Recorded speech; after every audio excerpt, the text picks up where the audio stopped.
Good morning children. Online classes का आज fourth day है और आप लोग भी अब अभ्यस्त हो गए होंगे इस क्लास को कंटिन्यू करते करते। पिछले 3 क्लास में 2 क्लास हमने लिया है और एक रितेश सर ने लिया है। इन तीनों क्लास में हम लोगों ने प्रोनाउन के बारे में और उसके एक्सरसाइज को हम लोगों ने किया है और पढ़ा भी है। आप लोग भी समझे होंगे। इस प्रकार वो आपका प्रोनाउन चैप्टर समाप्त हो गया है, चैप्टर 4। और आज से हम लोग नया चैप्टर शुरू करेंगे, चैप्टर 5, जो एडजेक्टिव है। और एडजेक्टिव मीन्स आप सब जानते हैं विशेषण। विशेषण का मतलब विशेषता बताने वाला वर्ड, विशेषता बताने वाला वर्ड। विशेषता बताने वाले वर्ड के बारे में हम बता रहे हैं। Word which describe something are called adjective. Word which describe something are called adjective. यानी वो वर्ड जो किसी शब्द के बारे में बता रहा हो, समझा रहा हो, उसकी विशेषता को, उसके गुण को दर्शा रहा हो, वही एडजेक्टिव कहलाता है। एग्जाम्पल में भी हमने दिया है red, fat, thin, happy, sad, young, old, kind, इत्यादि। तो ये वर्ड सिंगल वर्ड है। अब हम इसी चीज को यहाँ सेंटेंस के द्वारा समझेंगे। Here are 3 sentences. First sentence है this is a red pen. अब यहाँ पेन आपका नाउन है और नाउन की विशेषता यानी पेन की विशेषता है कि वो रेड है। रेड मीन्स लाल। यानी यहाँ इस सेंटेंस में हमको ये रेड बता रहा है पेन की विशेषता कि इसका कलर जो है रेड है। उसी प्रकार दूसरे सेंटेंस को भी ध्यान से देखें कि that is a fat man. वह एक मोटा आदमी है। फैट मीन्स मोटा आदमी। और थर्ड सेंटेंस को ध्यान से देखो, ये लड़का कह रहा है कि I am a tall boy. मैं एक लंबा लड़का हूं। यानी इसमें लड़का की लंबाई के बारे में बताई जा रही है, मैन के फैट के बारे में बताया गया और पेन को के कलर के बारे में बताया गया कि उसका कलर क्या है। यानी यह पेन की विशेषता बता रहा है। यह भी फैट जो है मैन की विशेषता बता रहा है कि वो फैट है, मोटा है, पतला है, छोटा है, लंबा है। यानी ये सब जो है आपको विशेषता बता रहे हैं। उसी प्रकार इसमें भी बॉय है, बॉय की लंबाई के बारे में टॉल बॉय बताया जा रहा है कि वो लड़का लंबा है। अब हम आगे बढ़ते हैं एक्सरसाइज 1। एक्सरसाइज 1 में आपकी किताब में 8 सेंटेंस है, बल्कि छोटा सा है और इसमें दिया भी है बॉक्स में कुछ वर्ड लिखा भी है कि fill in the blanks with the describing words, choose words given below. ये जो बॉक्स में वर्ड दिया गया है इसी वर्ड के अनुसार इसको भरना है, इसी को भरना है। मगर कौन किस में भराएगा ये हमको कैलकुलेट करना है, सोचना है। और कौन सा वर्ड किसके साथ सूट करता है ये देख करके हमको भरना है। जैसे पहला वर्ड है, पहला ही सेंटेंस है ए डैश बैगर। और बैगर की विशेषता क्या हो सकती है? यहाँ देखिए वर्ड को देखिए ध्यान से। स्मॉल है, रिच है, रिच हो नहीं सकता है, स्मॉल छोटा बड़ा उसका कोई तुलना नहीं किया सकता। ध्यान से देखते पढ़ते हैं तो इसमें पुअर सा वर्ड आता है। तो बैगर तो भाई गरीब होता है तब वो भीख मांगता है। तो ये जो वर्ड है, ये जो विशेषण है, ये जो एडजेक्टिव है, ये जो डिस्क्राइबिंग वर्ड है वो यहाँ सूट करता है। इसलिए हम यहाँ क्या भरेंगे? पुअर। क्या भरेंगे? पुअर।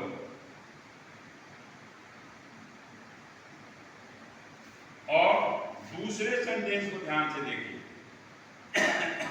अब पुअर को हमने भर दिया है, तो पुअर को हम अंडरलाइन कर दें कि इसका काम हो गया है। बचे हुए जो वर्ड है उसी से हमको अगला का काम करना है। तो ए डैश मैन। अब मैन कैसा हो सकता है? तो वो रिच भी हो सकता है और टॉल भी हो सकता है, फैट भी हो सकता है।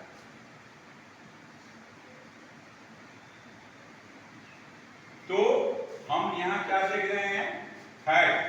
तो हम अगर यहाँ फैट का प्रयोग करें तो एक फैट मैन, एक मोटा आदमी, जो हम पहले भी सेंटेंस में देते हैं, शूट कर रहा है यहाँ। और यहाँ हम फैट को भी अंडरलाइन करेंगे कि हमने फैट का यूज कर लिया। तीसरा वर्ड है ए डैश डे। दिन कैसा है? तो भाई अगर यहाँ दिया हुआ है सनी तो शूट कर रहा है, मगर नहीं दिया रहता तो हम सनी डे भी लिख सकते थे, रेनी डे भी लिख सकते थे। मगर यहाँ दिया हुआ है, क्या दिया हुआ है? सनी। तो हम इसको यहाँ सनी का उपयोग करेंगे।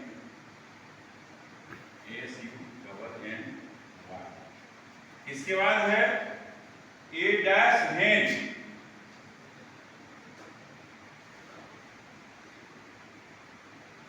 ए डैश हेन। तो हेन मोटी हो सकती है, पतली हो सकती है, छोटी हो सकती है। नहीं तो हम लोग यहाँ हमको स्मॉल दिखाई दे रहा है, तो अगर हम स्मॉल लगा लें तो कोई दिक्कत नहीं होगा।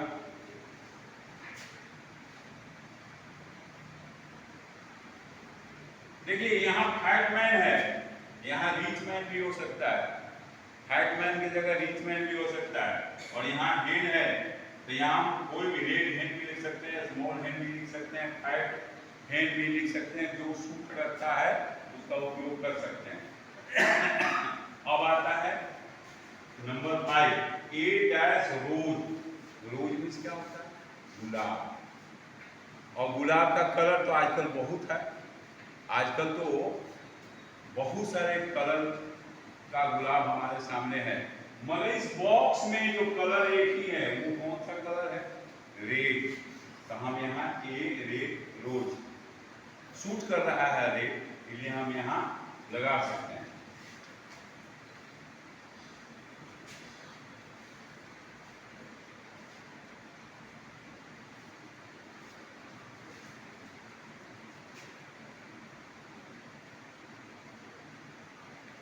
अब एक सेंटेंस जो है लगता है कि हम लोगों ने यहाँ क्वेश्चन नंबर 2 में हमने फैट मैन का उपयोग किया है। अगर वहाँ हम रिच मैन का उपयोग कर दें तो दिक्कत नहीं होगी।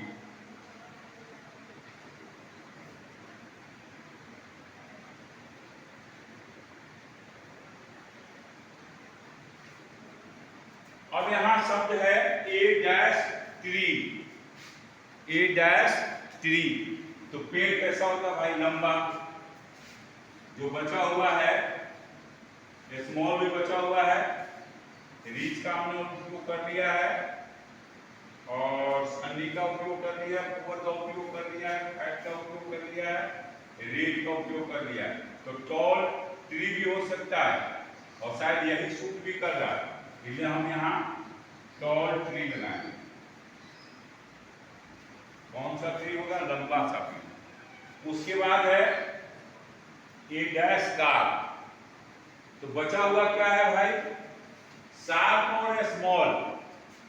तो कार तो शार्प नहीं हो सकती, वहां क्या हो सकता है? स्मॉल। तो हम ए स्मॉल कार।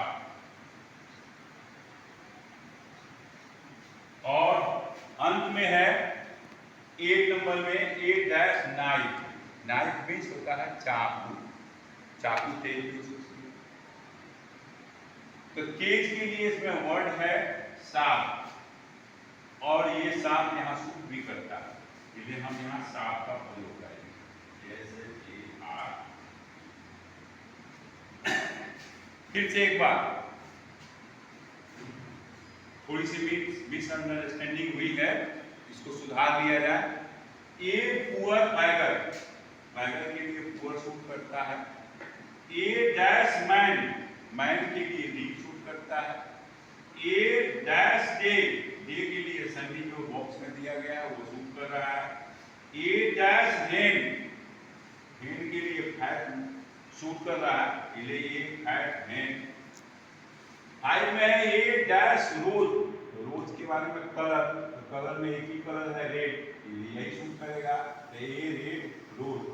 ए डैश ट्री, तो ट्री का ये वर्ड है इसमें टॉल, टॉल मीन्स लंबा, तो ये टॉल यहाँ सूट करता है, ये हम टॉल लगाएंगे। ए डैश कार, कार के लिए सूट कर रहा है स्मॉल, छोटी कार, इसलिए हम स्मॉल लगाएंगे। और नंबर 1 में है ए डैश नाइफ, तेज चाकू, इसलिए तेज के लिए आप इसमें शब्द दिया हुआ है शार्प, इसलिए हमने लगा दिया है ए शार्प नाइफ। इस प्रकार आपका एक्सरसाइज कंप्लीट हो गया है और हम लोगों के पास अभी काफी समय है, इसलिए इस समय को ध्यान में रखते हुए हमने दूसरा एक्सरसाइज भी यहाँ कंप्लीट किया है। दूसरा एक्सरसाइज क्या करा है, अंडरलाइन द करेक्ट एडजेक्टिव यानी डिस्क्राइबिंग वर्ड्स। तो इसमें दो डिस्क्राइबिंग वर्ड्स दिया गया है। हर सेंटेंस में ध्यान से देखो, it is a Sunny black day. अब हमको देखना है कि कौन सा वर्ड किसके साथ सूट करता है, तो जो सूट करेगा उसमें चिन्ह मारेंगे और जो सूट नहीं करेगा उसको क्रॉस का चिन्ह लगा देंगे। तो here is the first sentence, it is a Sunny और ब्लैक डे। तो ब्लैक डे नहीं होता है, यहाँ सनी डे की बात है और आजकल है भी, तो यहाँ सनी सूट करता है डे के साथ, इसलिए हम सनी में टिक लगाएंगे ऐसे और ब्लैक को काट, ब्लैक को काट क्रॉस कर। नेक्स्ट सेंटेंस को ध्यान से देखो, it is a dash, it is a sharp warm knife. तो शार्प और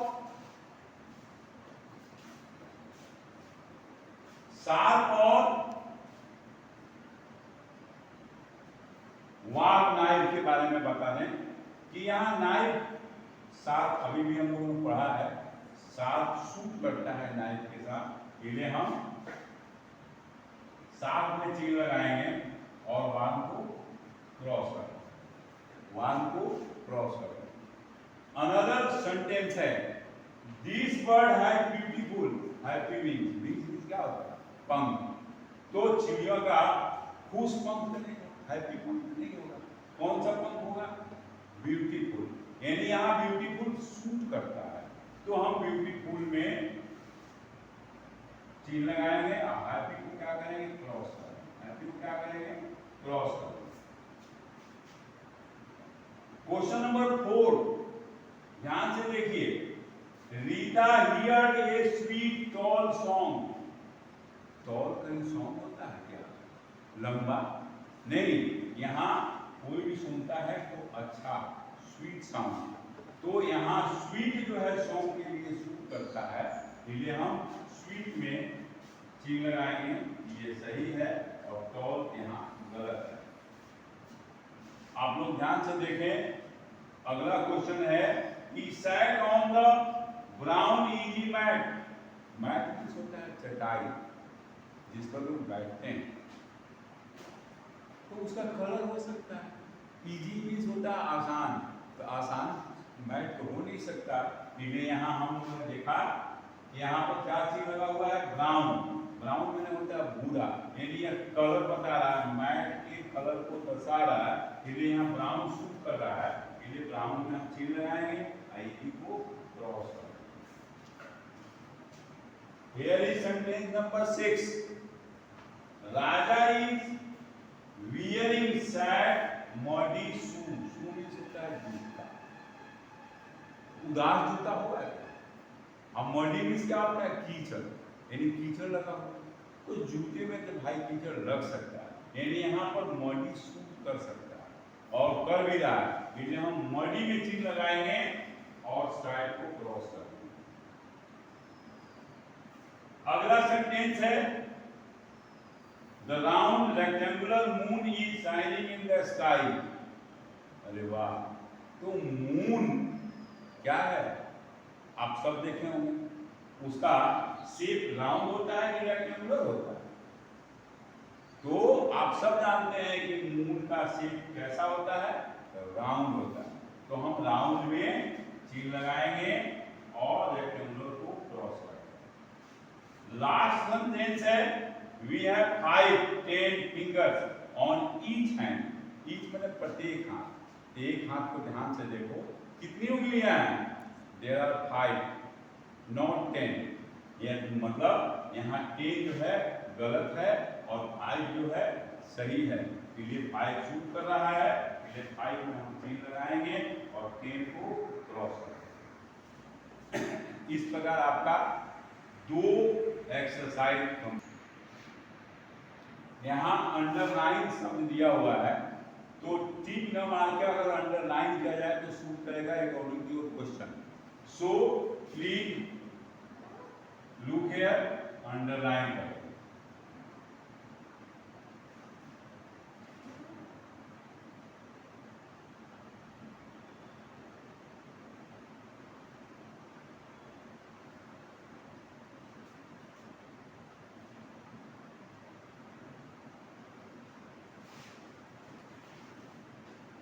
वेरी गुड, आपने अच्छा सेशन किया।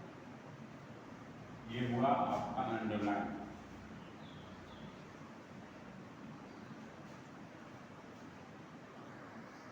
चलिए ओके, इस प्रकार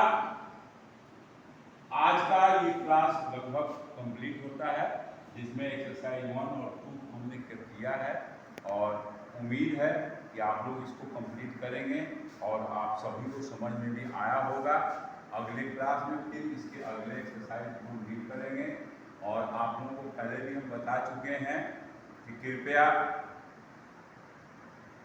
आप जो भी पढ़ते हो ऑनलाइन क्लास में उसका पीडीएफ बनाकर, होमवर्क बनाकर पीडीएफ बनाइए और उसको सेंड कीजिए, जिससे हमको पता चल सके कि आप लोगों का क्या स्थिति है, क्या आप समझे हैं, क्या नहीं समझे हैं, क्या आपसे गलती हो रही है। अगर हम समझ पाएंगे तो फिर अगले क्लास में उसको हम बता सकते हैं, और नहीं तो फिर जब ऑनलाइन समाप्त होगा, ऑफलाइन आपका खुलेगा 22 तारीख से, तो फिर उसमें डिस्कस करेंगे हम।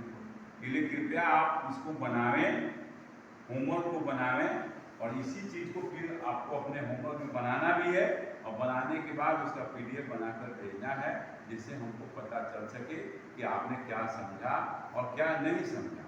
जो नहीं समझे हैं उसको फिर क्लियर करने की कोशिश करेंगे। That's all. आज मैं यहीं पर अपना समाप्त करता हूँ क्लास। Okay, bye.